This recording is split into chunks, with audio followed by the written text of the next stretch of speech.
Hitler से भी खतरनाक और बेरहम लीडर जो बच्चों और औरतों को भी नहीं छोड़ता था, वो अपनी सत्ता बनाने के लिए इतने बुरे काम करने लगा जिससे पूरी कंट्री में उसके नाम से सभी डरने लगे। पर क्या ये प्रेग्नेंट लेडी आने वाले खतरों से बच पाएगी? तो इस एडवेंचरस कहानी की शुरुआत होती है आयरलैंड को दिखाते हुए, जहाँ के सभी सिटीजन्स बहुत ही ज्यादा परेशान थे। ये इसलिए नहीं कि वहाँ की गवर्नमेंट कुछ कर नहीं रही होती, बल्कि एक्चुअल में उस जगह पर कुछ ऐसे तानाशाह का शासन हो चुका था जो बहुत ही ज्यादा खतरनाक थे। उन सारे गुंडों का तो पूरा एक ग्रुप होता है जो आयरलैंड के हर एक जगहों पर अपना राज करते। इवन गवर्नमेंट वाले ऑफिशियल्स भी उनके काम में दखल अंदाजी नहीं करते थे और औरतों को किडनैप करना, बच्चों को मारना और बूढ़े इंसानों को खत्म कर देना, इन चीजों की वजह से आर्थिक व्यवस्था पर बहुत ज्यादा फर्क पड़ा था। तो इसलिए उस लीडर ने सबसे पहले पॉपुलेशन कम करने के लिए सारे बूढ़े इंसानों को मारना स्टार्ट कर दिया। सिचुएशन अभी भी नहीं संभली थी, लेकिन उसके बुरे काम रुक ही नहीं रहे थे। वो तो खासकर औरतों को अपने साथ लेकर जाते ताकि उनसे अपनी जनरेशन आगे बढ़ा सके।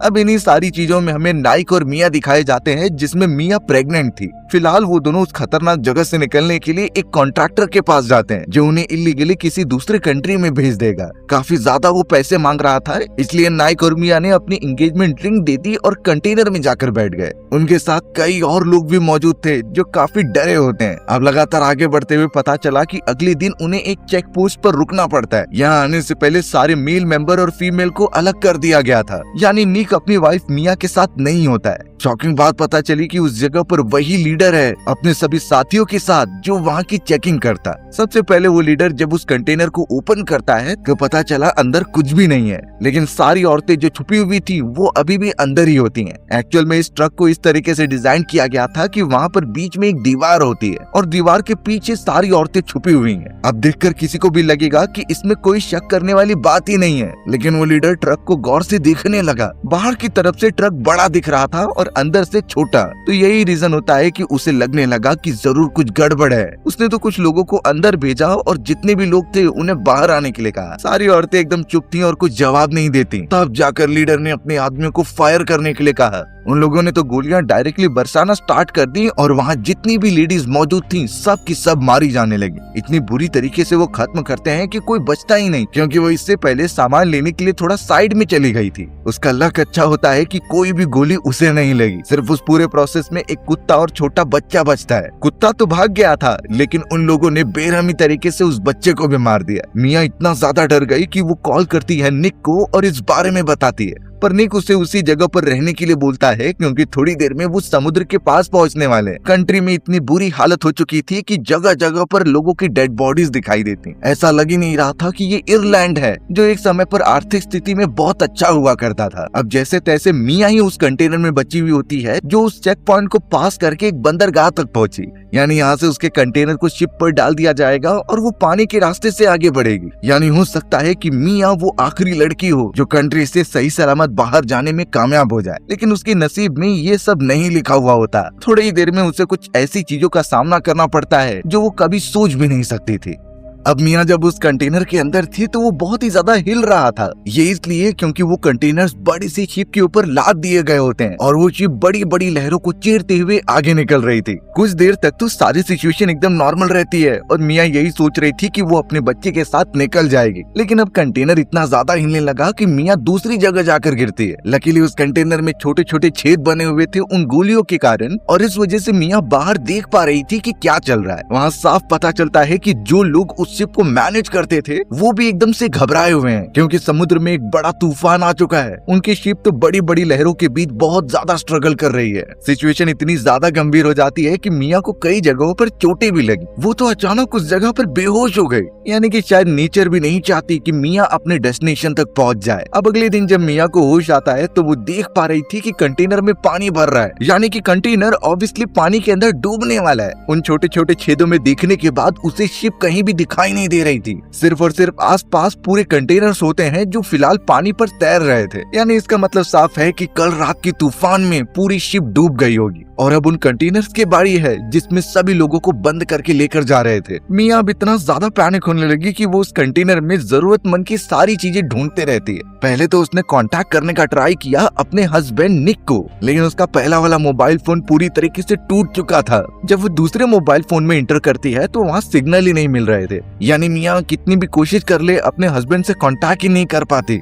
पर यहाँ उसे अपने आप और अपने बच्चे को भी बचाना था, क्योंकि कंटेनर में पानी बढ़ता जा रहा है। इसलिए अब जब कंटेनर के अंदर कई सारे बॉक्सेस को वो ओपन करती है तो उसके अंदर कई सारे इलेक्ट्रॉनिक डिवाइसेस और छोटे छोटे प्लास्टिक के कंटेनर्स होते हैं। फिलहाल ये सब तो उसके कुछ काम के नहीं थे, लेकिन मिया को जब एक हुडेड कपड़ा मिला तो वो उसे पहन लेती है ताकि उसे और उसके बच्चे को ठंडी न लगे। एक प्रॉब्लम की बात होती है कि जब से वो अपने हस्बैंड के साथ भाग दौड़ कर रही थी, वो अपने बच्चे को फील ही नहीं कर पाती। ऐसा लग रहा होता है कि उसका बच्चा बिल्कुल रिस्पॉन्स ही नहीं कर रहा है। यही डर मिया के मन में बार बार घूमा करता। फिलहाल वो अपने बैग को उठाती है और जो जो सामान वो अपने साथ लेकर आई थी, जैसे चाकू और टेप, वापस उसमें रख लेती है। मिया ने तो छोटे छोटे टेप की मदद से उन सारे होल्स को बंद करना स्टार्ट किया जिसमें से पानी अंदर आ रहा था। हालांकि इससे पूरा पानी तो नहीं रुक सकता, लेकिन उसकी क्वांटिटी कम हो सकती है। मिया को अब थोड़ा डर और फ्रस्ट्रेशन दोनों ही हो रहा था, अपने लिए नहीं, अपने होने वाले बच्चे के लिए। और तो और उसका हस्बैंड निक भी कुछ जवाब नहीं दे रहा है। अचानक अब दूसरी तरफ से कोई चिल्ला रहा था। मिया जब देखती है तो पता चला एक कंटेनर पानी में डूबता जा रहा है और उसके अंदर कुछ लोग फंसे हुए हैं जो शायद अब जिंदा नहीं बचने वाले। मिया इतना घबरा गई कि कहीं उसके अंदर निक तो नहीं मौजूद हो सकता, इसलिए उसने अपना दूसरा मोबाइल निकाला और वापस से सिम कार्ड डालकर ट्राई करने लगी। इस बार सिग्नल तो जा रहा था, लेकिन निक नहीं उठा पाता कॉल।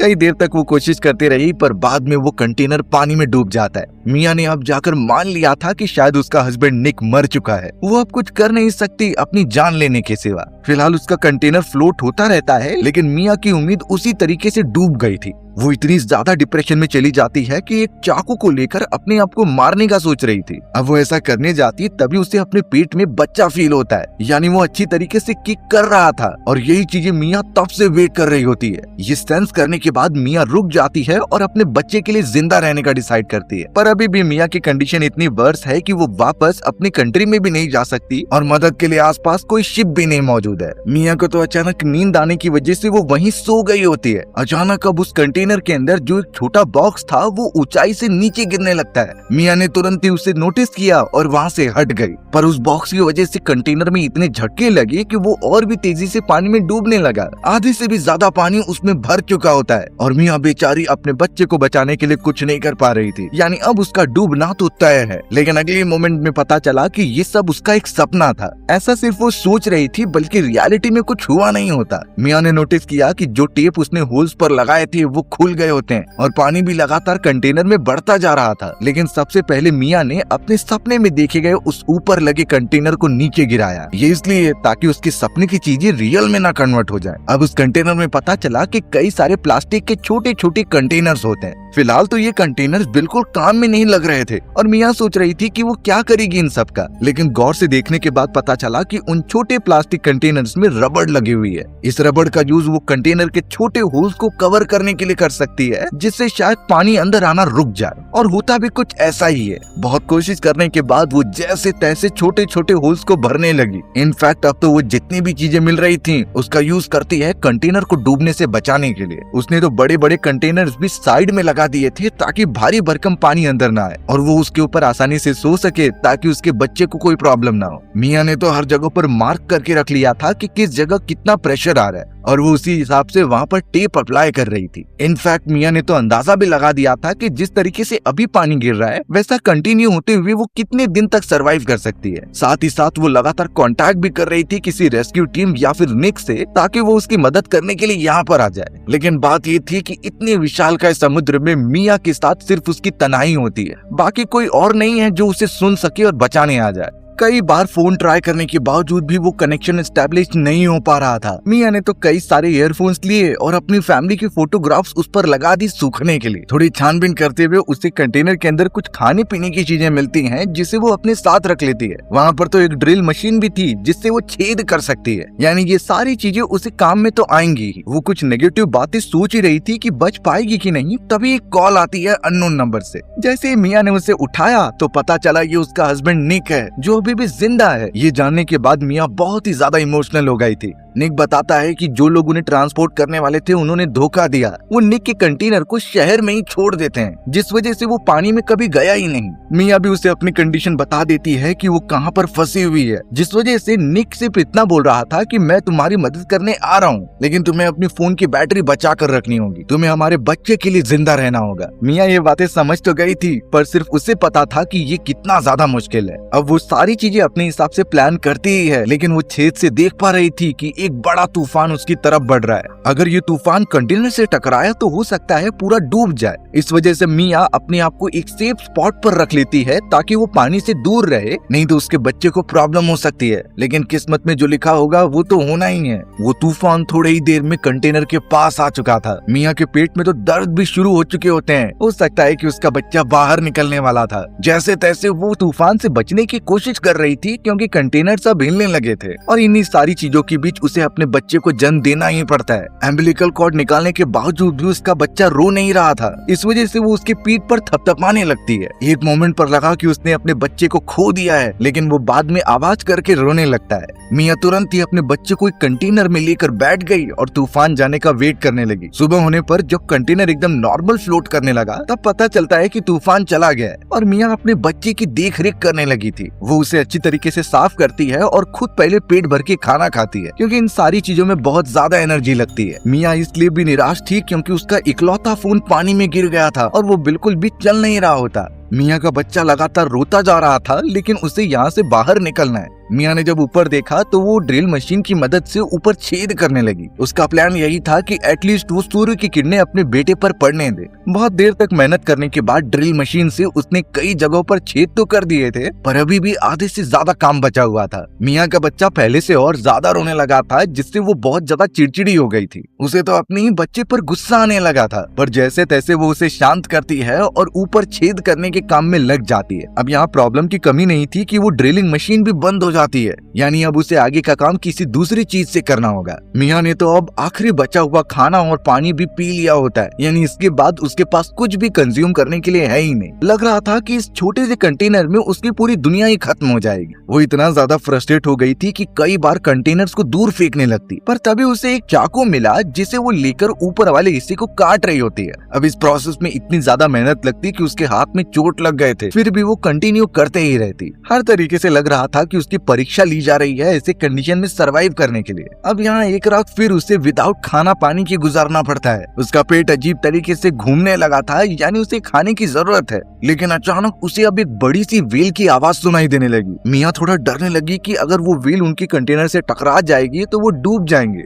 वो जब छोटे से छेद में से उस व्हेल को देख रही होती है, तभी उसी वक्त वो व्हेल उनके कंटेनर पर झपट्टा मारने लगी। वहाँ एक ऐसा झटका लगता है जिससे कि मिया तुरंत अपने बच्चे को बचाती है। अब व्हेल को दूर भगाने के लिए उसने कंटेनर पर जोर से मारना स्टार्ट किया और अच्छी बात होती है कि ये काम कर गया, यानी व्हेल वहाँ से चली जाती है। अगले दिन वो जब चाकू से काटने का ट्राई कर रही थी ऊपर वाला हिस्सा, तो पता चला चाकू भी टूट गया। अभी भी किसी टूल की उसे जरूरत पड़ेगी उस हिस्से को निकालने के लिए। पानी और खाना ना होने की वजह से उसका दिमाग फटा जा रहा था, इसलिए मिया ने समुद्र का पानी पीने का ही डिसाइड किया। वो उसे पीती भी और गर्मी पड़ने पर अपने बॉडी पर लगाती, लेकिन इसका रिएक्शन तो होना ही था। उसे उल्टियां हो जाती हैं क्योंकि ये बेकार पानी है। अब तो बेचारी वो होप पूरी तरीके से हार चुकी थी कि वो बच सकती है। मिया का बच्चा भी उसी के साथ खत्म हो जाएगा। यहाँ रात के समय सोते समय अचानक उसके पास पेपर प्लेन आ जाती है। इसे देखकर जब मिया ने अपनी आंखें खोली तो वो इमेजिन कर पा रही थी अपनी पहली बेटी को, जो उन सारे सैनिकों और गुंडों के हाथों मारी गई थी।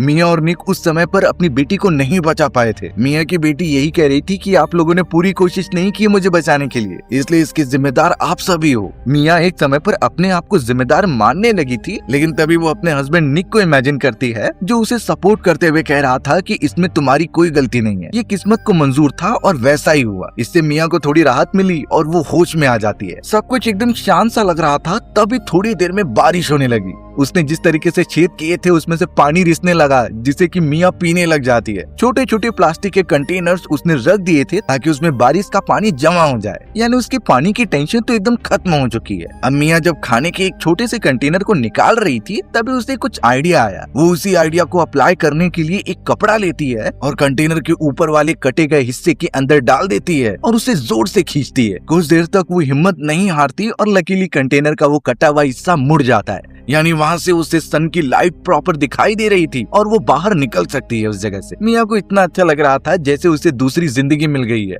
लेकिन जब वो बाहर निकलती है तो उसे एक खतरनाक सच पता चल रहा था। दूर दूर तक सिर्फ समुद्र दिखाई देता है और कोई मदद के लिए नहीं, यानी अभी भी वो जिंदा रहने से उतनी ही दूर है जैसा कि पहले थी। अब तो मिया के पास उसके बच्चे की भी जिम्मेदारी है जो उसे किसी भी तरीके से निभानी होगी। उसने अपने बच्चे को भी ऊपर कंटेनर पर ला दिया और उसकी बॉडी साफ करने लगी। उसके बच्चे का एक खराब कपड़ा था जिसे उसने पानी में जैसे ही फेंका तभी कुछ मछलियां उसके आसपास घूमने लगी। मिया उसे देखकर ये समझ जाती है कि मछलियां ही पकड़ना एक आखिरी ऑप्शन है, उसी की मदद से वो कुछ खा पी पाएगी।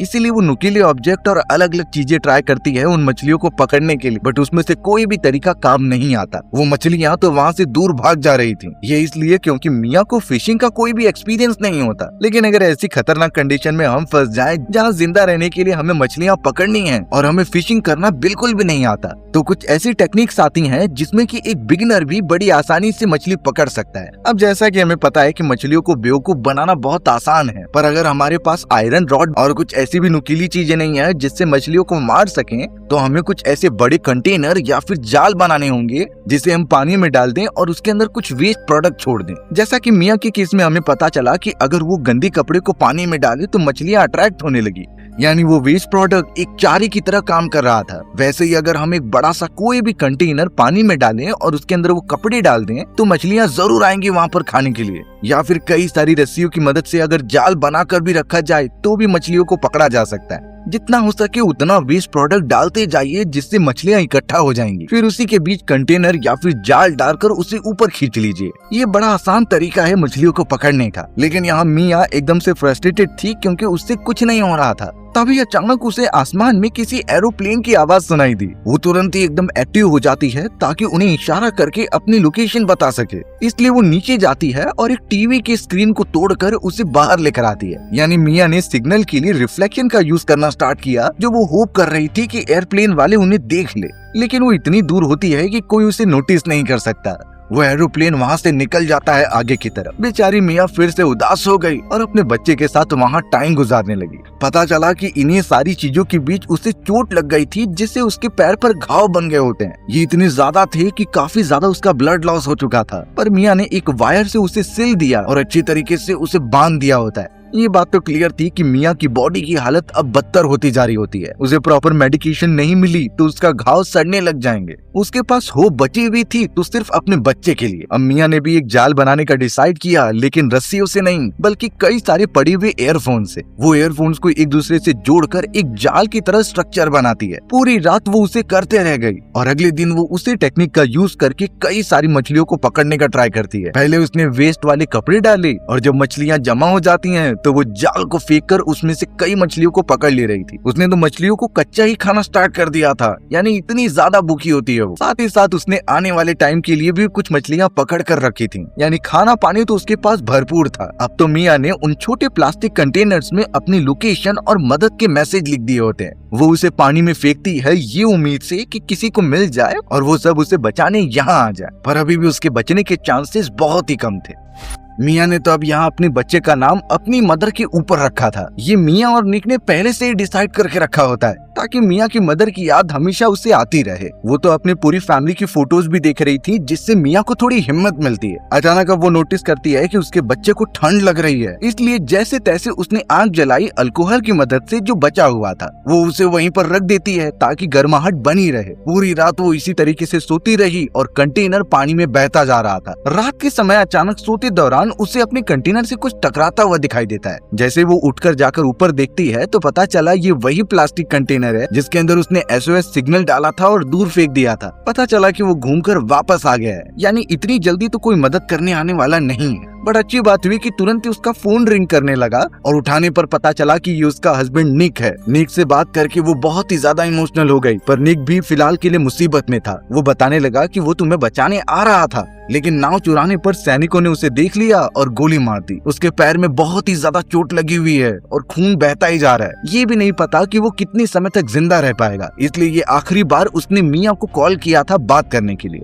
मियाँ भी अब काफी ज्यादा रोने लगी थी, क्योंकि उसे पता था कि शायद उसका हस्बैंड नहीं बच पाएगा। उसने तो आखिरी बार अपने बच्चे से उसे बात करा दी, जो उसकी थोड़ी मोटी आवाज सुनकर खुश हो जाता है। पता चला कि अगले ही मोमेंट में मियाँ के मोबाइल की बैटरी खत्म हो चुकी है, यानी अब वो बात बिल्कुल नहीं कर सकती। हवा की वजह से आग भी बुझ जाती है, इसीलिए वो कंटेनर के ऊपर ही रहने लगे। अब समय के साथ साथ पानी बढ़ता जा रहा था, इसलिए मियाँ ने जो भी चीजें थी उसे जमा करके एक बेड़ा तैयार करना स्टार्ट किया। उसके पास तो एक आखिरी स्निकर का पैकेट होता है जो उसने निक के साथ खाने का डिसाइड किया था, लेकिन उसे नहीं पता था कि यही चीज उसकी जान बचाएगी। अगले दिन जब वो अपने काम करने में बिजी थी तो एक सीगल वहाँ पर आता है जो मछली के टुकड़ों को खाने लगा। उन पक्षियों को देखकर मियाँ को लगने लगा कि शायद जमीन पास में ही है, इसलिए उसे थोड़ी कोशिश करती रहनी चाहिए। अब उसने अपने बच्चे के लिए बेड़ा तैयार कर लिया था, यानी पानी में जाकर वो उसे डूबने नहीं देगी। वो जब कंटेनर के अंदर देखती है तो आधे से ज्यादा पानी भर चुका था। जैसे तैसे वो अपने कुछ इंपॉर्टेंट फोटोग्राफ्स को लेने चली गई और एक बॉक्स के अंदर उसका स्निकर भी रखा हुआ था, इसलिए वो उसे जमा करने के लिए आगे बढ़ती है। अब थोड़ी और कोशिश करने के बाद पता चला उसका पैर रस्सी में फंस गया है। वो इतनी ज्यादा कोशिश कर रही थी लेकिन वो निकल नहीं रहा था, लेकिन मेटल के टुकड़े की मदद से उसने रस्सी को जैसे तैसे काट दिया और फिर उस स्निकर को लेकर ऊपर आ गई। कंटेनर ऑलमोस्ट डूब चुका था और अब बेड़े के ऊपर उसका बेटा होता है। वो तो अपने बेटे को ही ढूंढ रही थी और पता चला कि नीचे से एक वेल गुजर रही है। वो वेल तो कुछ करती नहीं और एक बौछार मारकर वहाँ से चली जाती है। मियाँ तुरंत ही अपने बच्चे को पकड़ रही थी और वहाँ से कुछ मीट के टुकड़े फेंक देती है ताकि वहाँ बहुत सारी पक्षी जमा हो जाए। थोड़ी देर में पता चला कि उस जगह से एक नाव जा रही है और उन नाव के मेंबर्स ने बहुत सारी पक्षियों को देखा है, जिससे उनका ध्यान आकर्षित हो गया। वो जब वहाँ पहुँचे तो बेड़ा ही मौजूद था और उसके ऊपर मियाँ का बेटा होता है। वो जब आस पास देख रहे थे तो उन्हें कुछ दिखाई नहीं दिया, लेकिन तभी मियाँ बाहर आती है जो बेहोश हो चुकी थी। मछुआरे जैसे तैसे उसे ऊपर लेते हैं और सीपीआर देना स्टार्ट करते हैं। बच्चा तो एकदम ठीक था, लेकिन मियाँ कोई रिस्पॉन्ड नहीं करती। लग रहा था कि वो मर गई है, लेकिन एक लेडी ने बिल्कुल हार नहीं मानी और उसे सीपीआर देती रही, जिससे पानी निकलने के कारण वो जिंदा हो गई। मियाँ उस कंडीशन में भी अपने बच्चे के बारे में ही पूछ रही थी और उसे बिल्कुल होप नहीं थी कि वो बच पाएगी। वो अपने बच्चे को हाथ में लेकर काफी खुश होती है और अब वो नाव लेकर वापस जमीन वाले इलाके की तरफ बढ़ने लगे। पता चला कि वो अपनी ही कंट्री यानी आयरलैंड में वापस जा रहे हैं, जहाँ तानाशाह अभी भी मौजूद है। यानी आगे आने वाली कठिनाई तो उसने इमेजिन भी नहीं की है। वो अपने बच्चे को पकड़कर रोने लगी और कहानी यहीं खत्म हो जाती है। सो व्यूअर्स, अगर आपको मेरा नरेशन 1% भी अच्छा लगा होगा ना तो वीडियो को लाइक एंड चैनल को सब्सक्राइब जरूर कर देना। मिलते हैं इसी तरीके की मजेदार और इंटरेस्टिंग कहानियों में, तब तक के लिए बाय बाय।